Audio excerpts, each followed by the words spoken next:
Olá, graça e paz, esse que tenho o prazer de vos cumprimentar com a doce paz do Senhor Jesus. É o seu irmão em Cristo, o pastor José Freire, e você se encontra aqui no seu canal Uma Visão Além. Mas antes de nós entrarmos na mensagem de hoje, eu gostaria muito que você se inscrevesse no nosso canal, que você ativasse o sininho, deixasse, claro, o seu like, compartilhasse os nossos vídeos com mais pessoas. Vamos à oração e em seguida a palavra? Santíssimo e eterno Deus, aqui mais uma vez nós nos reunimos na Tua presença para glorificarmos, exaltarmos e engrandecermos o Seu nome. O Seu nome que está acima de todos os nomes, o Seu nome que é poder de Deus para a salvação dos homens. Pai, o Senhor conhece os nossos corações, o Senhor que sonda os corações dos homens. Eu quero pedir em favor da obra missionária em todos os cantos da terra, aonde houver uma alma, uma aldeia, que ela seja alcançada, Senhor, pela evangelização, para anunciarmos as boas novas do Evangelho. Levanta, Deus poderoso, uma geração de homens e de mulheres que queiram trabalhar e fazer a obra missionária. Pai Santo, perdoa os nossos pecados em nome de Jesus, aqueles pecados por pensamentos, com o olhar, com o ouvir, com o falar. Pai, eu quero apresentar os presídios, os manicômios, os hospitais, onde estão pessoas enfermas, precisando do socorro divino. Oro pela família tradicional, o homem, a mulher e seus filhos. Que este lar seja abençoado, guardado, protegido pelo Senhor. Que o lar seja um lar, um refúgio da família para se encontrar com Deus. Ó Deus, abre a porta para o pai de família desempregado. Liberta esta pessoa do vício das drogas, do vício, meu Deus, do crime, do tráfico de drogas. Liberta este homem, esta mulher da prostituição, de algum trabalho de amarração, de algum mal feito contra esta pessoa, espírito de depressão, de angústia, de ansiedade, de loucura, seja repreendido em nome de Jesus, e que as bênçãos possam fluir no nome de Jesus Cristo. É o que nós te pedimos, em nome de Jesus. Amém, meus queridos? Se inscrevam no nosso canal, ative o sininho e deixe o seu like. A origem e a queda de Satanás. Na história do universo, nunca houve nem haverá traição maior. A criatura que representava a mais magnificante obra do seu Criador ressentiu-se de que sua glória era apenas emprestada e de que o papel que lhe estava destinado era o de tão somente refletir a infinita majestade de Deus, que lhe deu o fôlego da vida. Dessa maneira, nasceu no coração de Lúcifer e, em última análise, no recém-criado universo moral, o desprezível impulso da rebelião. Esse impulso originou a insurreição angélica, que foi mais terrível sedição na história de todos os tempos. Uma questão preliminar: por mais importante e original que se tenha sido esta rebelião angélica, as Escrituras não incluem um registro específico do evento. No Antigo Testamento, Satanás aparece apenas a primeira vez no relato da queda de Adão, em Gênesis 3. Ali, no entanto, ele já era o tentador caído que seduziu os primeiros seres humanos no pecado. Desta forma, já no início das Escrituras, a queda de Satanás é tratada como fato, mas por razões que não são esclarecidas em nenhum lugar, o próprio relato da sua queda está ausente nesse registro.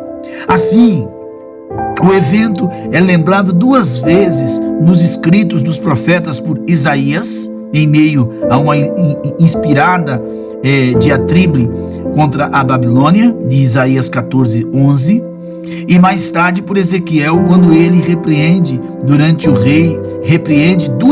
o rei de Tiro, em Ezequiel 28:11. Essas duas passagens contam-nos a maior parte do que sabemos sobre a queda de Satanás. Entretanto, aqui temos algumas dificuldades exegéticas. Em ambas as passagens, a menção à rebelião de Lúcifer aparece abruptamente, num contexto que não trata especificamente de Satanás. Esse fato levou muitos estudiosos da Bíblia a rejeitar a ideia de que as passagens se referem à rebelião luciferiana e a insistir que elas focalizam exclusivamente os governantes humanos das nações pagãs, às quais são dirigidas. Apesar disso, é preferível entender que Isaías e Ezequiel propositalmente queriam levar aos leitores para além dos crimes dos reis humanos, guiando-os até a percepção do grande arquetipo do mal e da rebelião, o próprio Satanás. Essas passagens incluem a descrição que, mesmo levando em conta a inclinação ao exagero por parte de governantes da antiguidade, não poderiam ser atribuídas a qualquer ser humano. O emprego da primeira pessoa do singular, por exemplo, eu subirei, exaltarei o meu trono e me assentarei, em Isaías 14, refletiria o nível de ostentação indicativo de insanidade, caso fosse proferido por um mero ser humano, mesmo em se tratando de um dos monarcas pagãos babilônicos, que a si mesmo divinizavam. E qual rei de Tiro poderia ser descrito como cheio de sabedoria, formosura, perfeito nos seus caminhos, desde o dia em que foste criado, de Ezequiel 28:12. Além disso, a Bíblia ensina explicitamente que a perversidade do mundo visível é influenciada e animada por um domínio povoado por espíritos caídos invisíveis, Daniel 10:12 e 13, Efésios 6:12. O que em sua campanha traiçoeira, condenável de frustrar os propósitos de Deus verdadeiro, esses espíritos maus são dirigidos por Satanás, o Deus desse século, de 2 Coríntios 4:4. É característico dos escritores bíblicos, meus amados, fazer a conexão entre o mundo visível e invisível. E isto de forma tão abrupta que pega o leitor normalmente desprevenido. Quando Pedro expressou o seu horror ante o pensamento da morte de Jesus, o Senhor lhe respondeu: arreda, Satanás, Mateus 16:23. De forma semelhante, repentinamente, o aviso, o profeta Daniel pula de uma da descrição profética sobre Antíoco Epifânio, de Daniel 11, para uma descrição similar do anticristo nos tempos do fim, Daniel 11:36. Antíoco, governante Seleucida, no período intertestamentário, procede o vilão maior que conturbará a terra nos últimos dias. Queridos, um salto abrupto, não anunciado, do mundo político ganancioso, autoengrandecedor, visível, para o drama arquetipo que se desenrola no mundo invisível aos seres humanos, mas que, apesar de não ser visto, deu origem às atitudes denunciadas nessas passagens. Tal salto não está fora no lugar das Escrituras. Então veja, finalmente, por trás das conexões feitas nessas duas passagens, pode muito bem estar o tema que frequentemente retorna nas Escrituras. Nos tempos primitivos da terra, após a queda, os rebeldes de Babel estavam determinados a construir uma cidade, uma torre, Gênesis 11. A cidade era o centro de atividade comercial, enquanto a torre representava o ponto focal do culto pagão. Essa dupla caracterização de cosmo com expressão de egoísmo, o espírito ganancioso de comercialismo não santificado e de rebelião, a busca por ídolos, ressoa ao longo de toda a palavra de Deus, chegando a um clímax em Apocalipse 17, onde anjos que se mantiveram fiéis a Deus anunciam tão grande esperada e muito merecida a destruição de Babilônia religiosa e comercial. É instrutivo, meus queridos, notar que enquanto todo o trecho de Ezequiel 26:28 repreende severamente a Tiro, e o mais importante centro comercial de riqueza nos dias desse profeta. Isaías 14 denuncia a Babilônia, que representa o centro da falsa religião ao longo de toda a Escritura. Talvez essa caracterização do cosmo caído como cidade e torre, tão importante naquilo que a Escritura afirma em relação, meus amados, ao mundo em rebelião contra Deus, ajude a explicar o salto dado pelos profetas nas passagens que consideramos quando contemplavam a cultura do seu tempo, que incorporava perfeitamente o elemento do cosmo caído.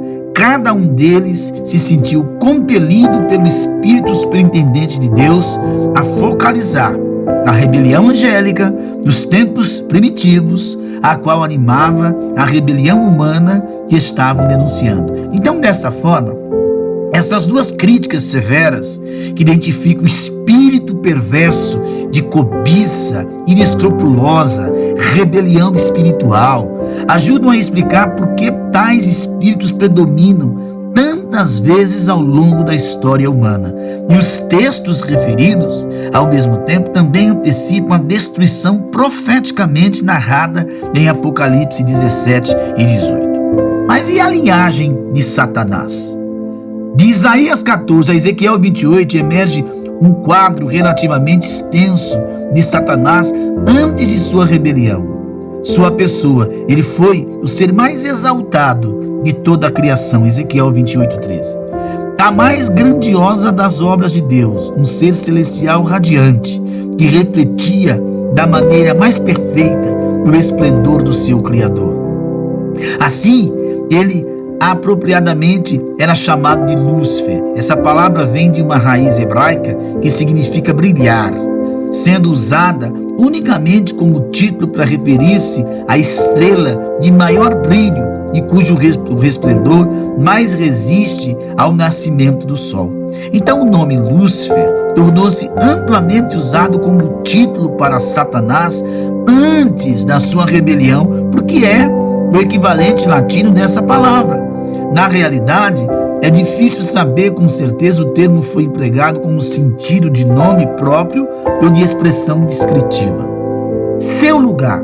Ezequiel afirmou que esse anjo exaltado estava no Éden, jardim de Deus. Ezequiel 28:13. Aqui se refere não ao Éden terreno que Satanás invadiu para tentar a humanidade, mas à sala do trono em que Deus habita, em absoluta majestade e perfeita pureza. Isaías 6. Ezequiel 28 também chama este lugar de Monte Santo de Deus, onde Lúcifer andava no brilho das pedras. Essas inscrições não são apropriadas ao Éden terreno, mas adequada à sala do trono de Deus, conforme as representações em outros lugares das Escrituras. E a sua posição? Satanás é denominado como querubim da guarda ungido, Ezequiel 28. Querumbins representam a mais alta graduação da autoridade angélica, sendo seu papel guardar simbolicamente o trono de Deus, com vários querumbins esculpidos flanqueados da arca da aliança, o trono de Javé, do tabernáculo do templo, lá de Êxodo 25:18, de Hebreus 9, verso 5, de Gênesis 3:24, Ezequiel 10:1. Lúcifer foi ungido, consagrado, por sentença deliberada de Deus. Ezequiel 28:14. Estabeleci para a tarefa indivisivelmente santa de guardar o trono todo glorioso Criador. E ele é descrito como sendo dotado da beleza inigualável, vestido de luz radiante, equipado em sabedoria e capacidade ilimitadas, mas também criado com o poder de tomar decisões morais reais. Portanto, a obrigação moral mais básica de Satanás era de permanecer leal a Deus, de lembrar sempre que independentemente de quão elevada fosse a sua posição, seu estado era de um ser criado. A queda de Satanás.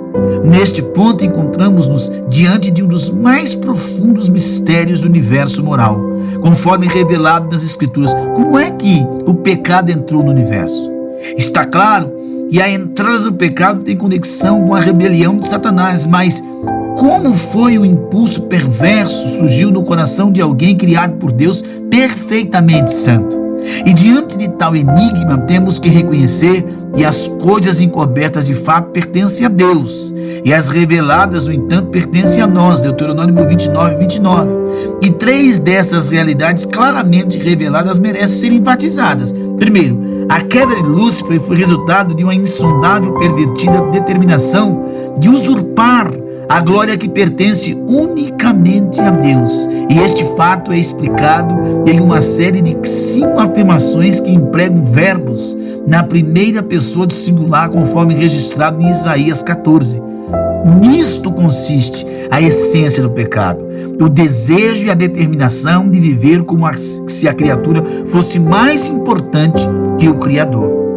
E o segundo ponto: Satanás é inteira e exclusivamente responsável por sua escolha perversa. Nisso existe uma dimensão inescrutável. E alguns argumentos, de que Deus deve ter parcela de responsabilidade por este ou todo outro crime, porque caso fosse o seu desejo, poderia ter criado um mundo de que tal rebelião fosse impossível.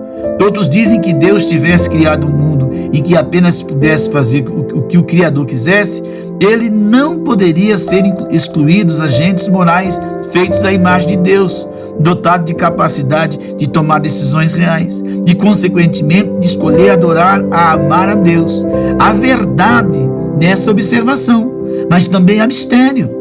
O relato deixa claro que o orgulho fez com que Lúcifer caísse numa terrível armadilha, Isaías 14, Ezequiel 28, 1 Timóteo 3,6. Mas nada explica como o tal orgulho de perdição pode seguir o coração de uma criatura de Deus não caída e perfeita. E, no entanto, não há mistério quando o fato de que Satanás é totalmente, com justiça, responsável por seu crime. Certo? Queridos, ele é o culpado do que aconteceu. E, finalmente, por causa da sua rebelião, Satanás tornou-se o arqui-inimigo de Deus e de todo o que é divino. Sua queda, bem como dos espíritos que se uniram a ele, é irreversível. Não há esperança de redenção. Satanás foi privado da comunhão de Deus Santo de forma final e irrecusável. E, para ser exato, Satanás ainda tem acesso à sala judicial do trono do universo, por causa do seu papel de acusador dos irmãos. Papel este que lhe foi designado divinamente. Jó vai falar disso, Lucas e Apocalipse. Tal acesso, no entanto, é destituído de comunhão com Deus ou da sua aceitação, devido à sua traição, que foi a mais terrível na história do cosmos. Satanás e seus anjos somente podem esperar a condenação e a punição eternas. Mateus 25, verso 41. Esta é a palavra de hoje. Graça e paz.